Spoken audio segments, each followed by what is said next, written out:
আমাদের সবার লাইফে এমন কিছু মেমোরিজ থাকে যা আমাদের ডেলি লাইফে কিছু না কিছু জিনিসের সাথে সেগুলো রিলেটেড থাকে। সেটা হতে পারে কিছু জিনিস বা কিছু খাবার। আজ তেমনই কিছু গল্প করব তোমাদের সাথে।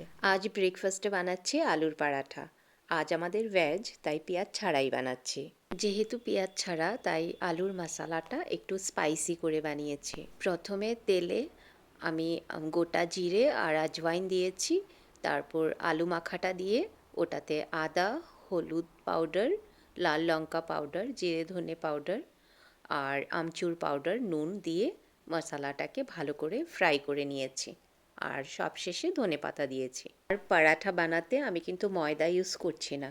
আমরা তো বাড়িতে লাল আটা খাই, তো আমি সেটাই ইউজ করছি। কাল রাতেই প্ল্যান হয়েছিল আজ সকালে আলুর পরাঠা করব বলে, তাই ও কাল রাতের বেলায় দই নিয়ে এসেছে।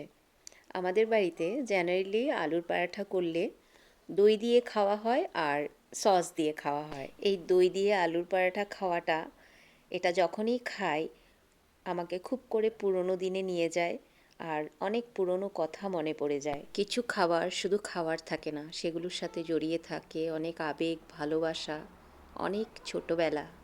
এমন অনেক খাবার আছে যা আজও ভালো লাগে, কিন্তু খেতে ইচ্ছে করে না, কারণ সে খাবারগুলোর সাথে জড়িয়ে থাকে আমাদের কিছু খুব কাছের প্রিয় মানুষ।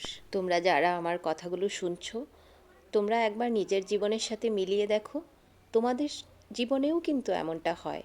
তোমাদের জীবনেও এমন কিছু খাবার আছে যা তোমাদের হারিয়ে যাওয়া প্রিয় মানুষকে মনে করিয়ে দেয়। ও না দুটো দোকান থেকে দুটো দই নিয়ে এসেছিল।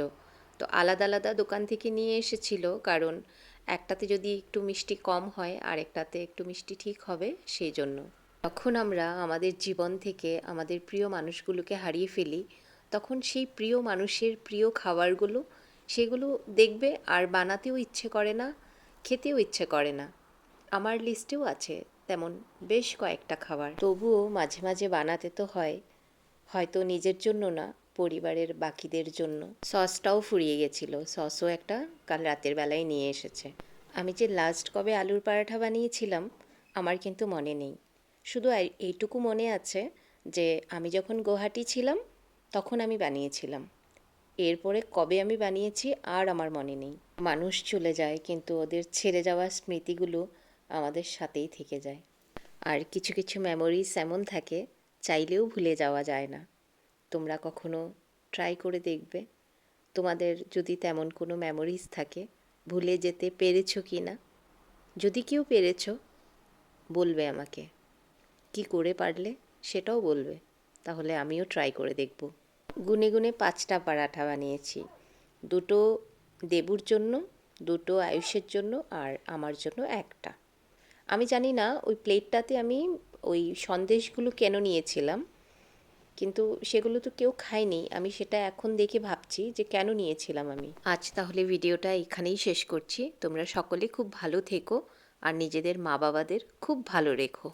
দেখা হচ্ছে পরের ভিডিওতে।